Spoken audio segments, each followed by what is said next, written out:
Hello everyone and welcome back to our new video. So, VPNs are great for privacy, but they often clash with Perplexity AI and even other apps. If you are getting connection errors, it's likely through your VPN or proxies. So in today's small tutorial, we're gonna go through how to fix VPN blocking Perplexity and Perplexity AI. Fast and easy as usual. Let's get started. So the question was why VPN even causes problems. According to Perplexity's official head center, VPNs might interfere with Perplexity's performance due to Cloudflare settings. Even the Pro version shows that Cloudflare roadblocks when VPN is active.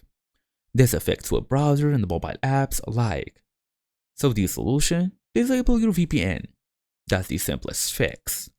Turn off your VPN temporarily and try again. If Perplexity works, you have found the culprit.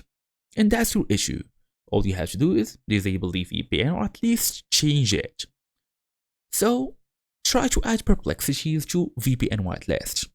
Most VPNs let you add exceptions for whatever apps you are using. Add these domains to your VPN split, tunneling, or whitelist. Perplexity.ai, www.perplexity.ai, or even cloudflare.com. It's Perplexity since it uses Cloudflare infrastructure. Try to also switch VPN servers. If you must use VPN, necessarily try connecting to a different server location. Some servers have stricter Cloudflare blocks than others, so keep it in mind. And that's the whole idea. Thank you all for watching. I'll see you all in the next video.